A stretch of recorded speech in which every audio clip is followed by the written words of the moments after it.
Hola, ¿me escuchan?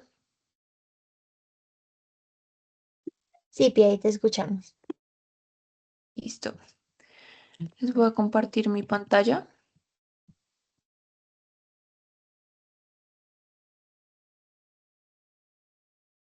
¿Me pueden confirmar si la están viendo? Sí, Pi. Listo, perfecto. Buenas noches, mi nombre es María Fernanda Barreto y el día de hoy les voy a hablar sobre la guía de dislipidemia del 2026, una guía pues hecha por la ACC y la AJA. Esta guía pues fue publicada el 28 de abril del 2026 en la revista Circulation y pues es la guía que reemplaza la guía del 2018. Es importante pues saber que esta guía fue realizada en colaboración con 11 sociedades científicas, incluidas pues la Asociación Americana de Diabetes, la Sociedad Nacional de Lípidos y también la Asociación Americana de Farmacéuticos. Entonces, el día de hoy les voy a hablar sobre generalidades, evaluación y diagnóstico, manejo sobre el estilo de vida, los fármacos que tenemos disponibles, algunas situaciones especiales y las conclusiones.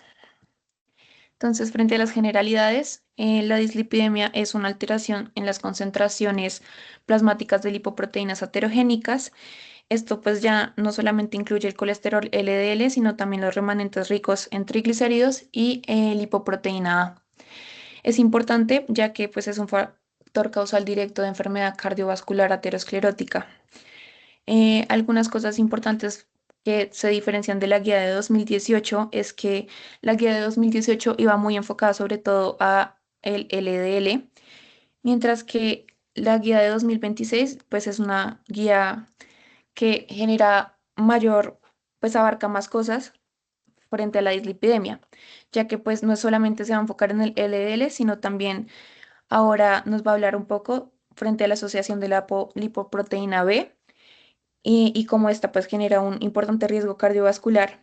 Entonces, recordar que las moléculas que tienen apolipoproteína B, ApoB, son el LDL, el VLDL, el IDL y la lipoproteína A. Asimismo, pues incorpora nuevos actores de medición como lo son la lipoproteína A, el calcio coronario y introduce nuevas terapias farmacológicas. Hay un dato muy importante que nos da la guía y es que por cada reducción de una milimol sobre litro de LDL podemos reducir el riesgo de un evento cardiovascular mayor en alrededor en aproximadamente 22%. Entonces, esta es la guía y estas son las recomendaciones de la guía, en donde vamos a tener que un nivel 1 va a ser pues fuerte recomendación, un nivel 2A va a ser moderada, un nivel 2B débil y un nivel 3 va a ser sin beneficio o incluso con daño. Y frente al nivel de evidencia, vamos a tener que el nivel A está hecho por múltiples ensayos clínicos aleatorizados de alta calidad y metaanálisis, mientras que un nivel BR es aleatorizado, nivel BNR es no aleatorizado, nivel C, LD son datos limitados y nivel CEO son opiniones de expertos. Algunos datos clave que nos da la guía es que alrededor del 20 al 25% de la población pueden tener alguna alteración lipídica y de este porcentaje muchos son subdiagnosticados o no tienen conocimiento de que padecen de una alteración lipídica. Asimismo, frente a un LDL de más de 130 miligramos sobre decilitro, es frecuente y usualmente subdiagnosticado, sobre todo en adultos de más de 40 años. Sobre la hipercolesterolemia familiar podemos tener alrededor de unos sobre 250 a 300 casos donde el 90% no son diagnosticados y esto es muy importante ya que hace parte como enfermedades genéticas cardiovasculares más comunes y tienen un importante riesgo cardiovascular estos pacientes. Asimismo, pues nos habla que el ApoB es el marcador central de riesgo aterosclerótico y que al reducir el LDL, pues vamos a reducir el riesgo cardiovascular en todos los pacientes. También nos menciona que un LDL alto desde la infancia en pacientes de 8 a 10 años, pues el daño empieza incluso décadas antes de presentar un evento cardiovascular, sea un síndrome coronario agudo, un ACV, entre otros. Frente a la fisiopatología, recordando un poco de cómo funcionan todas estas moléculas, pues el hígado produce partículas de VLDL que son ricas en triglicéridos. Por medio de la lipoproteína lipasa, pues estas se van a degradar en la circulación y forman el IDL, que luego va a ser LDL. El LDL, pues es una partícula aterogénica que es la que más permanece en plasma y la que va a penetrar la pared arterial, que posteriormente lleva un proceso inflamatorio y se empieza a generar pues las placas ateroscleróticas, así a grandes rasgos. Entonces, frente a la evaluación y diagnóstico, eh, hablando principalmente de tamizaje, la guía nos recomienda empezar el tamizaje desde los 19 años y repetir el perfil lipídico en estos pacientes cada 5 años, a menos que sean pacientes que tengan algunos factores de riesgo como diabetes, hipertensión arterial, tabaquismo o incluso historia familiar de enfermedad cardiovascular prematura.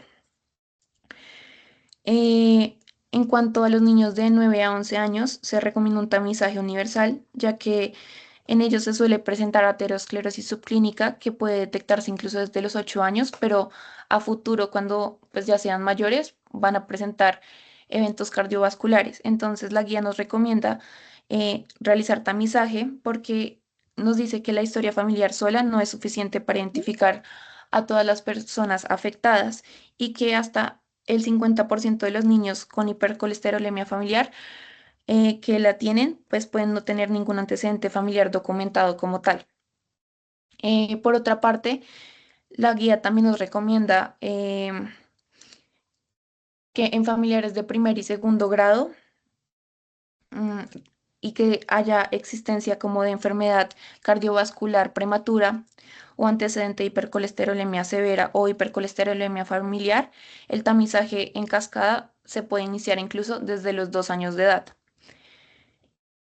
Entonces, también nos hace como nuevo énfasis en que el perfil no siempre tiene que realizarse en ayunas, el perfil lipídico, sino que hoy en día también se podría realizar sin ayunas, pero que aquellos pacientes en los que sospechemos unos triglicéridos mayores a 400, pues estos sí deberían hacerse en ayunas.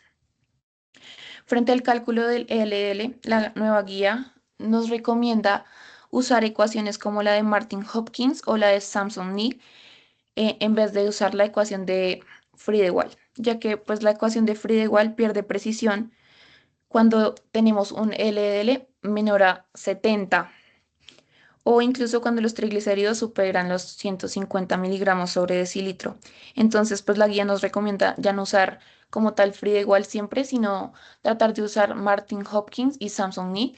Esta pues es un ejemplo de la ecuación que deberíamos usar y la tabla de cómo se va verificando según pues el nivel de los triglicéridos y la cantidad de colesterol que tenemos que es no HDL.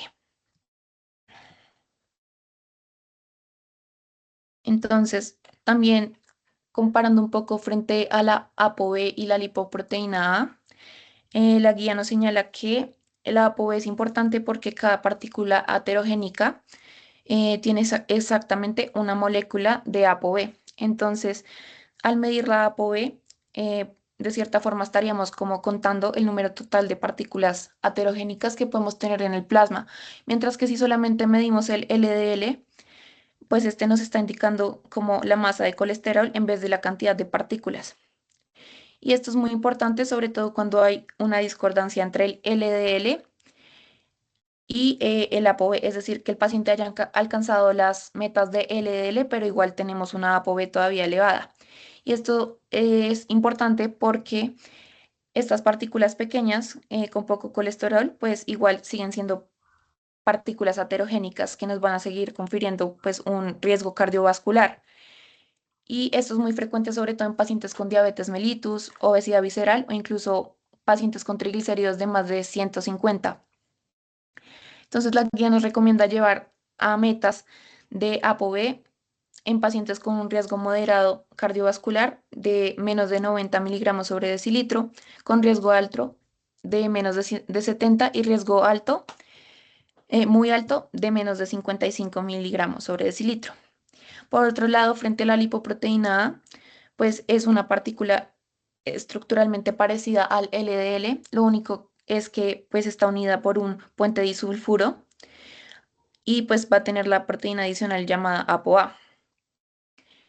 Eh, Esta es importante porque su concentración está determinada casi en su totalidad por la genética. Entonces es algo que no se suele modificar con dieta ni con ejercicio, pero igual nos va a conferir un riesgo. La guía nos dice que pacientes con valores de 50 miligramos sobre decilitro tienen un riesgo un riesgo cardiovascular de 1,4 veces más que que una población mediana, mientras que de 100 aumenta 2 veces y cuando está desde 180 miligramos sobre decilitro podemos tener un riesgo hasta de 4 veces mayor. Y este riesgo suele ser comparable a pacientes con hipercolesterolemia familiar, heterocigota. Importante pues saber sobre la lipoproteína A, que suele estar elevada en pacientes de ascendencia africana y del sur de Asia y que actualmente no existe pues un fármaco que nos ayude a reducirla, sin embargo nos ayuda para detección y manejo, es como saber a aquellos pacientes que debemos iniciarles un manejo por tener incluso más riesgo. Entonces, en cuanto a las metas de lipoproteínas para la reducción de riesgo cardiovascular, en cuanto a la prevención primaria, que suelen ser aquellos pacientes con un riesgo intermedio entre el 5 y el 10% de riesgo, la guía nos dice que el LDL debe ser menos de 100, un colesterol no HDL menos de 130. Para prevención primaria de riesgo alto, que son aquellos pacientes con un riesgo de más del 10%, las metas van a ser de un LDL de menos de 70 y colesterol no HDL de menos de 100. Ya cuando tenemos pacientes con enfermedad cardiovascular establecida, de no muy alto riesgo, pues el LDL debe ser menos de 70. Incluso la guía nos habla de tratar de llevarlo a una reducción de menos de 55 miligramos sobre decilitro.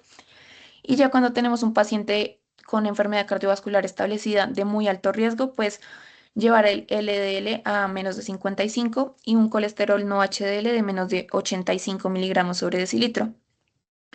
En pacientes en los que se detecta hipercolesterolemia familiar, la guía sugiere llevarlos a metas de LDL de menos de 55 y ya cuando tenemos un paciente con un calcio coronario de más de 1000 unidades Agatson, este se debería tratar igual que un paciente con enfermedad cardiovascular ya establecida, es decir, la meta sería de menos de 55 miligramos sobre decilitro. Ya pues frente al manejo del estilo de vida, la guía sugiere pues siempre darle la recomendación de estilo de vida y de actividad física a los pacientes. Em, Se ha encontrado que específicamente las dietas tipo mediterránea, dieta DASH y dieta vegetariana han tenido una buena reducción del LDL. Hace énfasis pues en consumo de frutas, verduras, legumbres, nueces, granos enteros y fibra y recomienda sustituir las grasas saturadas y grasas trans por ácidos grasos monoinsaturados y poliinsaturados. Y pues evitar el consumo de azúcares refinados, alimentos ultraprocesados o incluso aceites tropicales como lo es el aceite de palma. Y también nos habla de que se documentó un efecto real de las dietas vegetarianas versus las omnívoras, en las que se produjo una reducción en promedio de 11,6 miligramos sobre decilitro en cuanto al LDL y que el consumo de fibra, al menos 3 porciones al día, como el consumo de avena, puede bajar el LDL hasta en 5 miligramos sobre decilitro adicionales. Entonces, pues ahí nos da unas recomendaciones dietarias importantes. Y frente a la actividad física, tenemos que recomienda hacer mínimo 150 minutos por semana de actividad aeróbica y mínimo 2 días a la semana tratar de hacer ejercicio de resistencia. Y hubo metaanálisis que aleatorizados que demostraron que la reducción en promedio fue de 7,2 miligramos sobre decilitro del LDL en pacientes que hicieron actividad física y hubo un aumento de 2,1 miligramos sobre decilitro del HDL. Y también hubo una reducción de 8 miligramos sobre decilitro sobre los triglicéridos. También nos hace mucha énfasis en que no se tiene que dar suplementos dietéticos. Esto obtuvo un nivel 3 de recomendación, lo que quiere decir que realmente no es estadísticamente significativo y no demostró pues beneficios. Esto fue un ensayo que se llama SPORT, en el que también se demostró que la rosuvastatina en 5 miligramos redujo el LDL en hasta un 37,9%, mientras que los suplementos pues no lograron una reducción significativa. En cuanto al peso saludable en la hipertrigliceridemia, la guía nos habla que por cada kilogramo de peso perdido, este puede incluso reducir los triglicéridos entre 1,3 a 4 miligramos sobre decilitro, y que la meta para pacientes con sobrepeso o obesidad que tienen los triglicéridos elevados, el perder de un 5 al 10% del peso corporal, pues es muy saludable para ellos. Y también nos habla sobre los GLP-1, como la semaglutide, en los que pues demostraron tener beneficio cardiovascular y una reducción significativa en los triglicéridos. Ya hablando un poco más de la tabla, vamos a tener que pacientes con unos triglicéridos entre 150 a 499 se recomienda reducción de azúcares en un 6%, reducción de grasa total de un 30 a un 37% y tratar de evitar el alcohol, mientras que en aquellos que tengan triglicéridos entre 500 y 999, reducir los azúcares en un 5% y las grasas en un 20 a 25% y abstenerse pues de consumir alcohol. Y ya cuando tienen triglicéridos de más de 1000, pues eliminar el consumo de azúcares, reducir pues las grasas y también pues abstenerse de tomar alcohol.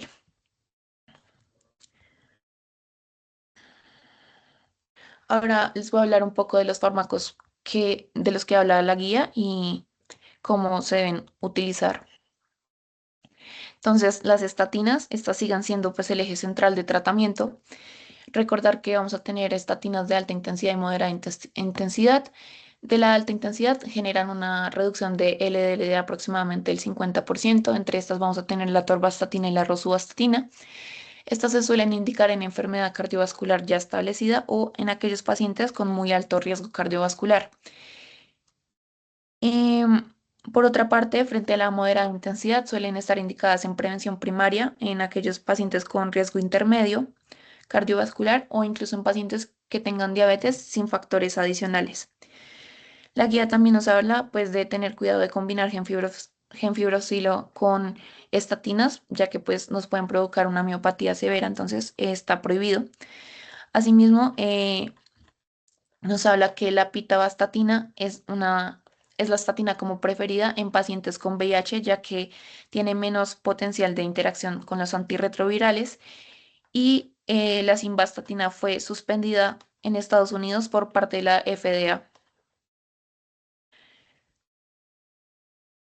Algunos medicamentos no estatinas, vamos a tener el ezetimibe, este pues inhibe el transportador intestinal del colesterol NPC1L1, lo que hace es bloquear pues la absorción intestinal de las grasas.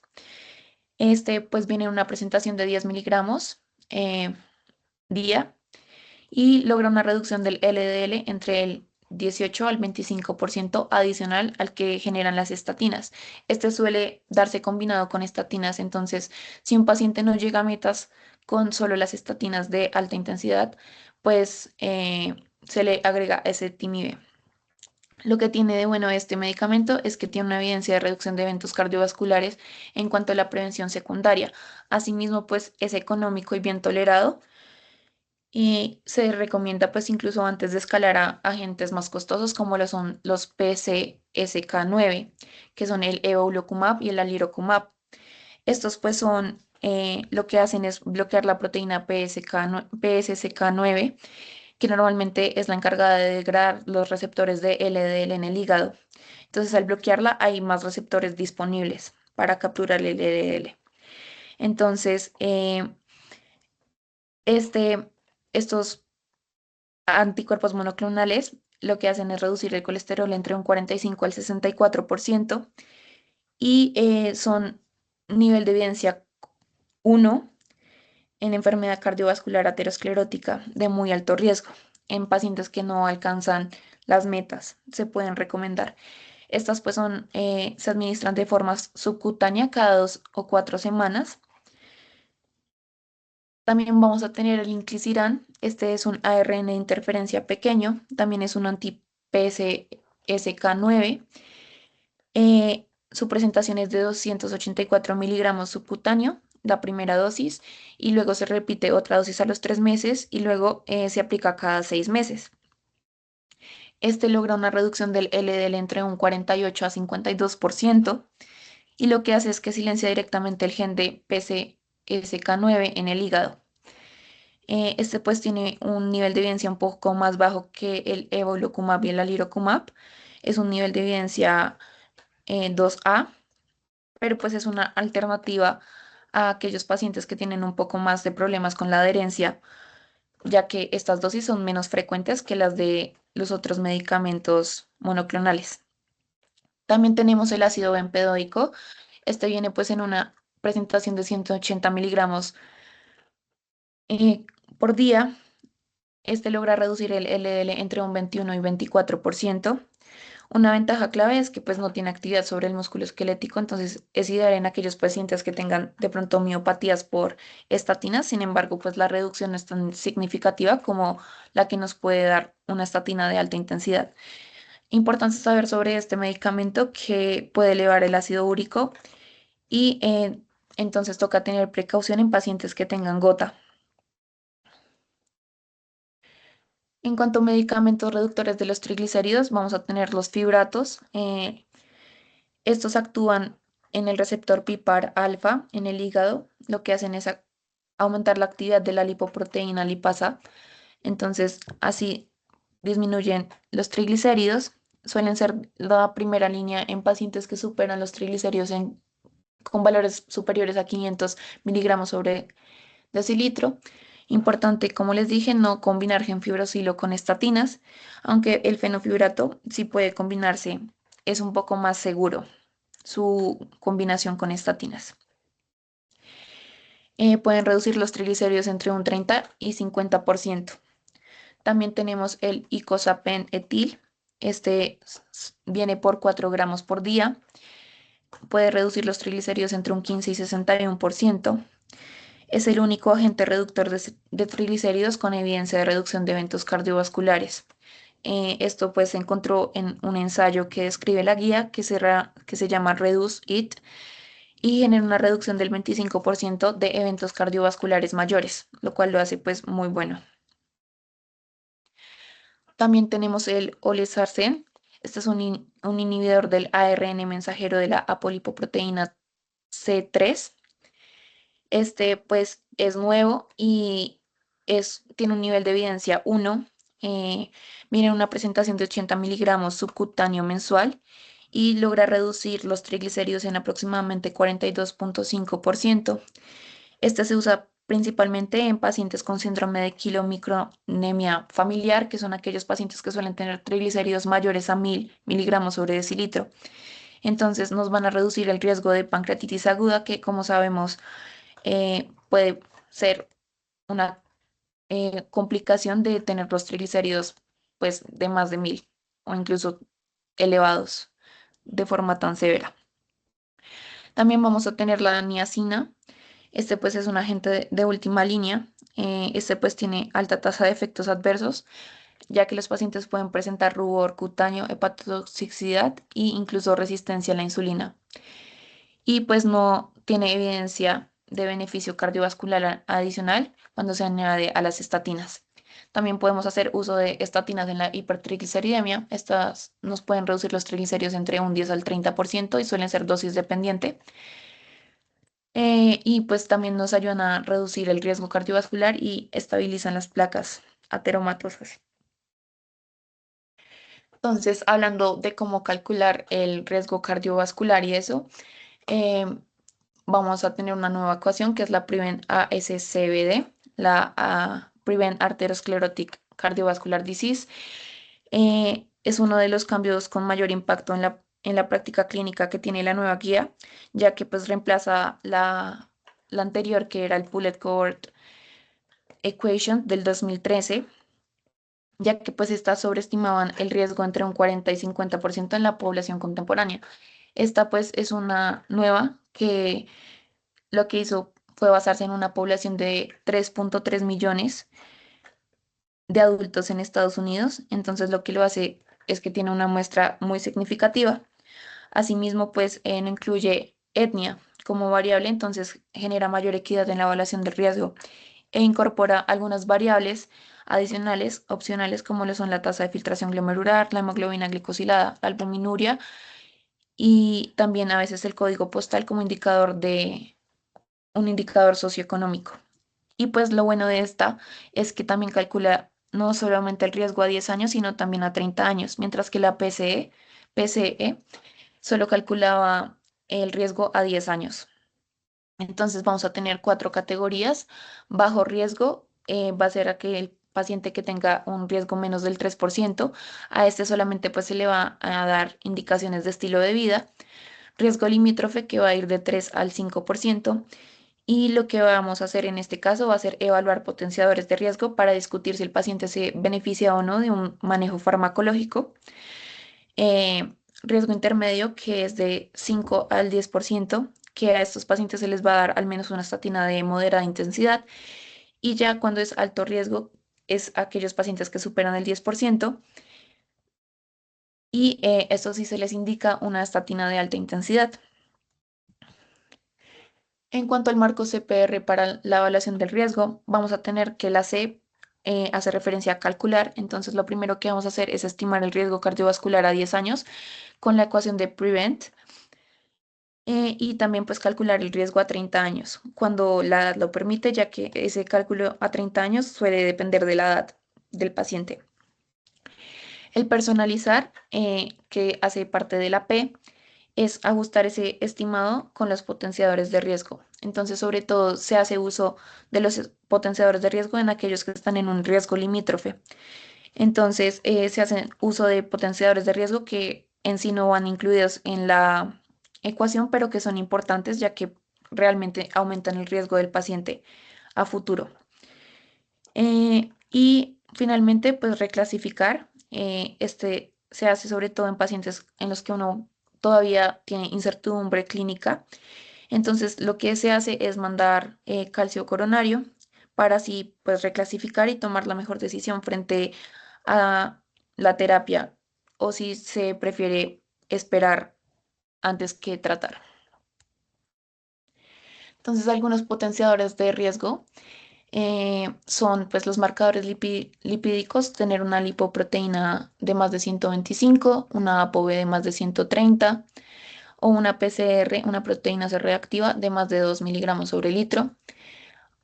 Aquellos pacientes que tengan algunas condiciones médicas como lo son enfermedad renal crónica en estadio 3 o 4, pacientes con síndrome cardiometabólico, pacientes con enfermedades inflamatorias o autoinmunes, pacientes que tengan un índice tobillo-brazo de menos de 0,9 y que tengan, digamos, aterosclerosis en imagen de forma incidental o pacientes con un calcio coronario de entre 1 a 99. También pues algunos factores reproductivos que pueden ser potenciadores de riesgo están la menopausia precoz, aquellas mujeres que tengan menopausia en menos de 45 años, que hayan presentado preeclampsia, diabetes mellitus gestacional o incluso un parto prematuro. Y pues otros pacientes que incluye la guía son pacientes que tengan VIH y estén en tratamiento con antirretrovirales, pacientes que tengan enfermedad inflamatoria crónica, disfunción eréctil o algunos factores socioeconómicos. Entonces, el algoritmo nos habla que en pacientes de riesgo bajo, que son aquellos que tienen un riesgo, según el cálculo de Prevent, de menos de 3%, son esos pacientes en los que solamente se les va a dar un manejo de estilo de vida sin medicación, a no ser que al pedir un perfil lipídico encontremos que el paciente tiene un LDL entre 160 y 189 miligramos sobre decilitro o un riesgo a 30 años del más del 10%. En estos casos, pues ya se empieza a considerar una estatina de moderada intensidad. En aquellos pacientes con riesgo limítrofe, em, son esos que van de 3 al 5%. Entonces, lo que vamos a hacer es evaluar los potenciadores de riesgo que les comenté anteriormente y si existen dichos potenciadores de riesgo, lo que vamos a hacer es iniciar una estatina de moderada intensidad.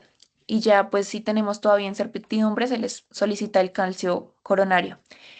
En cuanto a riesgo intermedio, son esos pacientes que tienen un riesgo entre el 5 al 10%.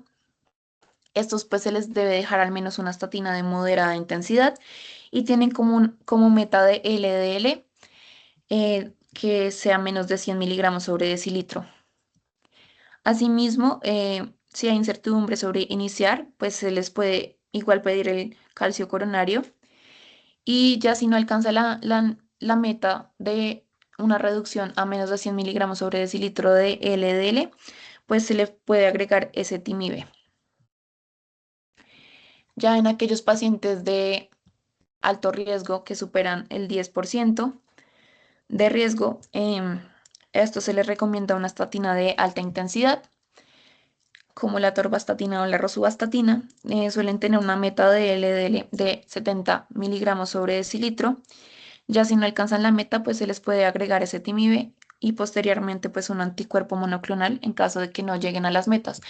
Este algoritmo pues es para pacientes de 30 a 79 años sin enfermedad cardiovascular instaurada o pues que no hayan, sería más que todo en pacientes de prevención primaria.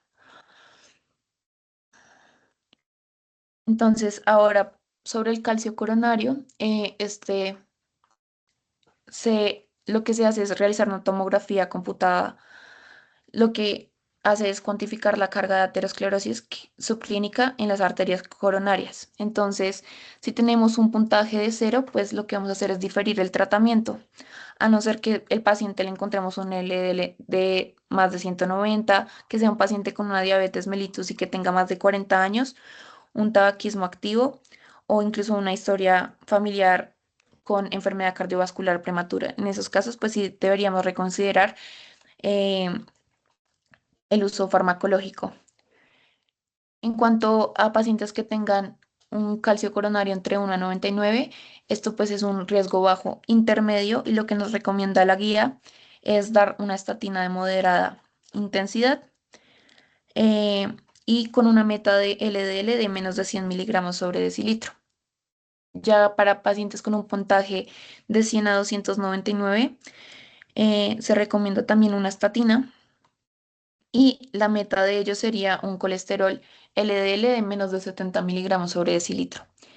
Cuando tenemos un calcio coronario entre 300 y 999 es un muy alto riesgo, por tanto, pues el tratamiento va a ser mucho más intensivo y puede que con solamente una estatina de alta intensidad no lleguemos a la meta, que la meta en estos pacientes va a ser de menos de 55 miligramos sobre decilitro.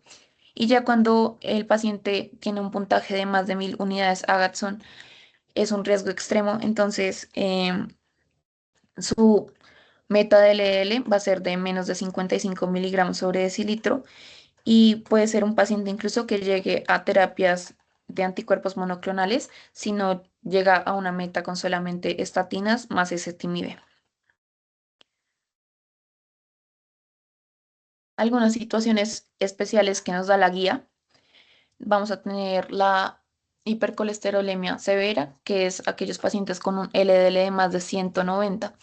Entonces, lo que vamos a hacer principalmente es descartar pues causas secundarias de un LDL elevado, bien sea un hipotiroidismo, un síndrome nefrótico, una colestasis o incluso fármacos como los glucocorticoides, la ciclosporina o isotretinoína, que sean pues esos fármacos los que estén llevando al paciente a tener un LDL de más de 190. Ya pues el paso 2 va a ser un tamizaje familiar y prueba genética en caso de que se sospeche una hipercolesterolemia familiar. Y ya el paso 3 va a ser iniciar una estatina de alta intensidad.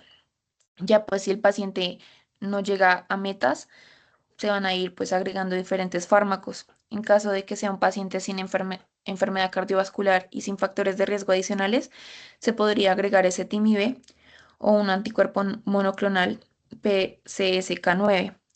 Y la meta en estos pacientes sin enfermedad cardiovascular y sin factores de riesgo va a ser de menos de 100 miligramos sobre decilitro.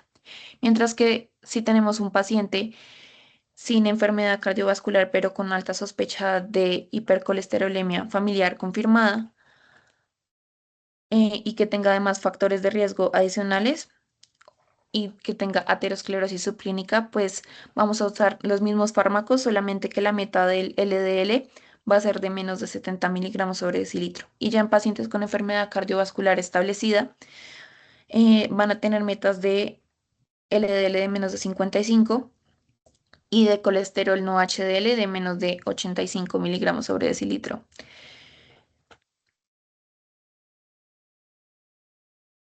En cuanto al manejo de la hipercolesterolemia familiar homocigota, esta pues es una condición muy grave en la que el LDL puede superar los 500 miligramos sobre decilitro desde la infancia. Entonces requiere siempre la participación de diferentes fármacos y la detección temprana. Entonces el paso uno va a ser iniciar una estatina de alta intensidad a la dosis máxima tolerada por el paciente sin superar pues las dosis terapéuticas. Añadir ezetimibe y añadir a veces anticuerpo monoclonal. Y si el LDL persiste en más de 100 miligramos sobre decilitro, pues se puede agregar evinacumab, que es un anticuerpo monoclonal anti-ANGPTL3. Entonces, este lo que va a hacer es actuar de forma independiente del estado del receptor del LDL. Entonces, va a ser efectivo incluso en pacientes sin receptores funcionales. Ya si después de este medicamento persiste fuera de meta, se le agrega lomiprazide, que este es un inhibidor de la proteína microsomial de transferencia de triglicéridos. Entonces, entonces, por monitoreo hepático estricto y obligatorio. Pero pues muchas veces la meta va a ser llegar a menos de 100 miligramos sobre decilitro, aunque en este caso, en esta enfermedad, pues llegar a las metas va a ser difícil. En cuanto al manejo de pacientes diabéticos, vamos a tener pacientes sin enfermedad cardiovascular y ya pues en pacientes en los que vamos a tener prevención secundaria. En pacientes en los que vamos a realizar pues prevención primaria, van a ser todos esos adultos entre 40 a 75 años que tengan diabetes. Entonces estos deben tener al menos una estatina de una intensidad moderada, independientemente del valor de LDL que tengan. La meta pues va a ser un LDL de menos de 70, un colesterol no HDL de menos de 130 y una ApoB de menos de 90. Y cuando tengan múltiples factores de riesgo adicionales como nefropatía, retinopatía, neuropatía, hemoglobina glicosilada mayor a 9 o incluso que tengan más de 20 años con la enfermedad, la guía recomienda escalar a una estatina de alta intensidad con metas de colesterol de menos de 70. Eh, Sin los factores de riesgo, perdón, me equivoqué, es menos de 100 miligramos sobre decilitro la meta. Eh, ya pues si no alcanza, también se vuelve a agregar el ezetimibe y así sucesivamente como hemos hecho con los anteriores algoritmos. Siguen la misma línea. En cuanto a la prevención secundaria, ¿quiénes son los pacientes que van a estar en más alto riesgo?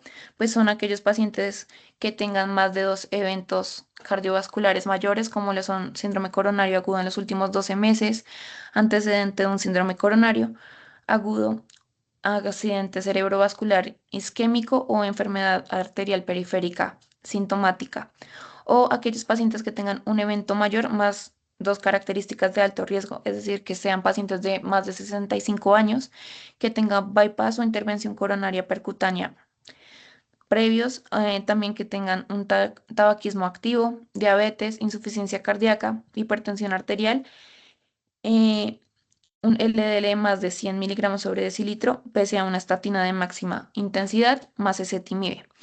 Entonces, como podemos ver, estas características de alto riesgo son aquellas que nos pueden llevar a conferir un síndrome metabólico.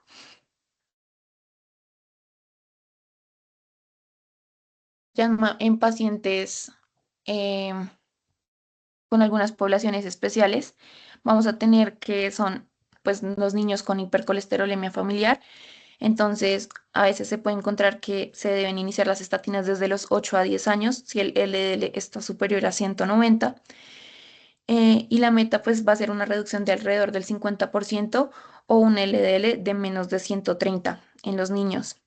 Y se suele sugerir pues el inicio de pruebas genéticas. En adultos de más de 75 años, pues realizar prevención secundaria, continuar el tratamiento y también pues realizar prevención primaria, considerando pues la fragilidad y las comorbilidades. En el caso del embarazo y la lactancia, las estatinas están contraindicadas. Entonces, si tenemos una hipertrigliceridemia de más de 500, eh, se pueden dar fibratos a partir del segundo trimestre o incluso omega 3 para prevenir pancreatitis. Y pues en pacientes que tienen VIH, con tratamiento antirretroviral, pues como les dije anteriormente al principio, pues la estatina recomendada es la pitavastatina, ya pues que tiene un menor potencial de interacciones con los medicamentos antirretrovirales. En caso de que los pacientes presenten síntomas musculares atribuidos a las estatinas, esta pues es una de las causas más frecuentes de que el paciente abandone el tratamiento. Entonces, lo que se hace es suspender las estatinas de 4 a 8 semanas y documentar si los síntomas resuelven. Si resuelven, se puede reiniciar la estatina con una dosis menor y si no, pues buscar tratamientos alternativos. Recordar que las estatinas hidrofílicas se prefieren antes que las lipofílicas, ya que pues tienen menos riesgo de hacer síntomas de miopatía. Entre estas, pues está la rosuvastatina.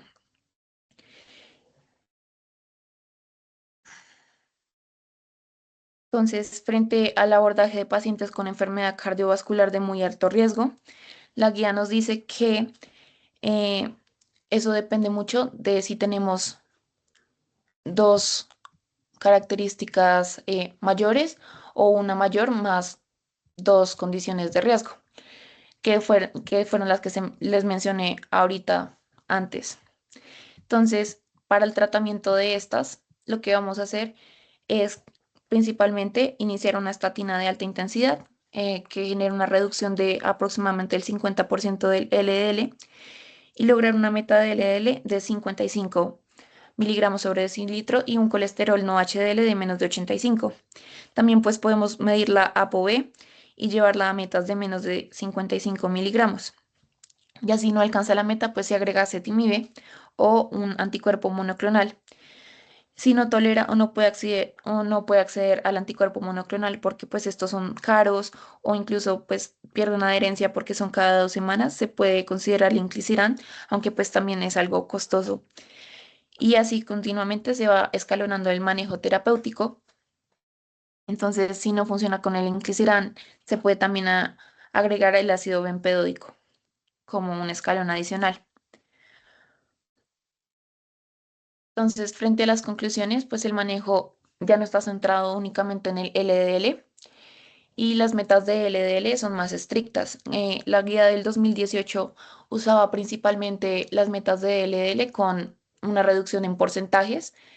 Entonces, la guía del 2026 sí prefiere valores netos, como menos de 55 miligramos sobre decilitro, mientras que antes pues se consideraba a veces que con una reducción del 50% del LDL ya era incluso suficiente. Pero no, la guía hoy en día pues sí hace más énfasis en eso de que prefieren un valor de menos de 55 miligramos sobre decilitro en cuanto al LDL. Las estatinas pues siguen siendo la base del tratamiento, que el tratamiento es escalonado y que iniciarlo de forma temprana pues va a prevenir eh, la aparición de eventos cardiovasculares, incluso tanto de nuevo, entonces hacer la prevención primaria, tanto como la prevención secundaria, evitar que el paciente vuelva a tener un evento cardiovascular. La lipoproteína A pues cambia el enfoque y que esta debe ser medida en al menos una oportunidad en cada adulto. La importancia pues del calcio coronario en aquellos pacientes que están limítrofes en cuanto a la toma de decisiones y como la hipertrigliceridemia tiene ya pues un manejo más específico. también pues cuenta con su algoritmo y que el estilo de vida pues sigue siendo fundamental como base del tratamiento, que no solamente podemos seguir dando pues un manejo farmacoterapéutico, sino también darle indicaciones de estilo de vida al paciente, ya que pues generan reducciones importantes también. Muchas gracias. Gracias, Mafe, por esa charla tan enriquecedora y pues completa que nos recuerda y refuerza muchas cosas de la epidemia que podemos poner en práctica en nuestras rotaciones. También gracias a nuestro tutor, el doctor Juan Camilo. Y chicos, en el chat dejamos el link de asistencia para que cada uno lo llene. Recuerden que los que más asistan tendrán al final un reconocimiento. Eso sería todo por hoy. Bueno, María Fernanda, muy buena charla, estuvo muy bien todo. Estoy de acuerdo con las conclusiones que diste. Yo quería pues digamos que hacer pues acotación frente a, hay limitantes que tenemos que también tener en cuenta en Colombia. Digamos que todo lo que dijiste está súper bien y pues hacia allá es hacia donde se dirige el seguimiento también pues de las dislipidemias, del manejo de estas, a la medición de la ApoB, de la lipoproteína A. Sin embargo, pues hay algunas limitaciones, ¿no? Digamos que el mensaje que yo quiero darles pues a tener en cuenta es que hay un montón de medicamentos nuevos que se pueden utilizar, hay un montón de estrategias nuevas, pero siempre recuerden que pues como muy bien lo dijo María Fernanda y lo explicó, todo está basado en un riesgo, ¿sí? Y una meta de LDL, principalmente, pues siempre se ha hecho así. Ahora, pues de las nuevas mediciones que se hacen y también de metas de HDL, ¿sí? Recuerden que pues el HDL siempre pintan como que es el colesterol bueno, pero pues a partir de cierto punto deja de ser tan bueno. Entonces siempre recuerden que hay unas metas y que no es un valor universal que hay que buscar, porque es un error que con frecuencia se ve, ¿sí? Entonces que, y muchas veces los pacientes también, porque generalmente digamos que estos exámenes, o sea, como que estas pruebas de laboratorio, siempre traen como el reporte de cuánto es el valor normal y es muy común que los pacientes lleguen a la consulta como no, es que me salió muy alto o no, es que me salió en tanto, ¿sí? Entonces recuerden siempre que eso va guiado por metas porque cada paciente se individualiza y esa es una de las como cosas que hace la guía y es que la guía dice como que hay que individualizar cada paciente tiene un riesgo diferente y eso lo hacen todas las guías, si ustedes revisan las guías colombianas, guías europeas, ahorita la americana también, ¿sí? Siempre pues digamos que hay distintas escalas que uno puede utilizar, distintas formas de clasificar el riesgo. Em, Aquí en Colombia está validada también la ASCVD. Digamos que esta nueva que ponen ellos, el Prevent, nace como también de un mix que hacen de otras escalas que ya estaban, que ya existían, incluida el Framingham. Pero pues digamos que el mensaje grande es que utilicen la que pues más se adapta a su población, porque pues esta quizás no esté tan adaptada a la población colombiana. Y recuerden que siempre el manejo va dirigido dependiendo del riesgo del paciente, o sea, individualizado. Lo otro es que el paciente diabético, todo paciente diabético tiene que ir siempre con estatina, que es también, digamos, que algo que con frecuencia ve uno que únicamente se acuerda uno de iniciar el manejo farmacológico para la diabetes, el hipoglicemiante, el antibiótico oral, pero no recuerda a veces que también hay que iniciarle estatina a todo paciente diabético. ¿Listo? Pero por demás, todo estuvo súper bien, María Fernanda. Felicitaciones. Gracias, Doc. Gracias a todos por asistir a la charla. Hola Juanca, hola Mafe, ¿cómo están? Me voy a conectar que está un poquito ocupado, pero ya escuché la conclusión que dijo Juanca. Y pues nada, más que todo, pues agradecerle a la gente por conectarse el día de hoy, por sacar por el tiempito ahorita a las 7 y estar como una horita aquí para aprender un poquito de epidemias. Igual también a Mafe por sacar el tiempo, por leer la guía, actualizarse. Y pues el tema de dislipidemia es algo pues también es bastante común, digamos, porque hay todos los pacientes de medicina interna pues tienen dislipidemia y toca manejarlo con hipolipeñantes. Aldo Juanca, igual muchas gracias por apoyarnos en este apoyo como tutor. Y pues como comentaba el tema también de las escalas de riesgo cardiovascular son muy importantes actualmente y pues sí, digamos, la guía colombiana pues es muy chévere ese cuadrito. Digamos, gente que usted menciona familiar, siempre todo paciente pues toca calcularse lo que es muy fácil solamente pues como factores de riesgo y mirar qué riesgo cardiovascular le hay, y con eso pues las metas de LDL y pues como decía también el doctor, pues a todos hay que individualizarlo y pues también teniendo en cuenta también sus eh, recursos económicos, porque muchos pacientes, por ejemplo, en consulta requerían ese ezetimibe, obviamente pues no se le iban a dar, o inclusive tocaba el rosposetin y tampoco se lo daban. y como que pues tener en cuenta ese aspecto de Colombia que económicamente a veces no es tan buena por ese sentido. Pero pues a todos gracias, todos recuerden que esta es la última charla de este semestre que tuvimos por Emigus, gracias a todos los que se unieron, a todos los tutores que estuvieron acá, al doctor Juanca, a todos los que también hicieron parte, a los expositores, gracias a Mafe, a la gente que se conectó. El siguiente semestre habrán cambios. Por mi parte, pues yo les comentaré, yo empiezo el internado, entonces pues ya dejaré un poco al lado de la vicepresidencia. Pero pues a todos muchas gracias por conectarse, pues igual ahí quedará la grabación en YouTube. Recuerden llenar la lista de existencia que creo que ya lo mandaron. Pero pues nada, a todos muchas gracias nuevamente y pues nos vemos el siguiente semestre. Hasta luego, muchas gracias por todo.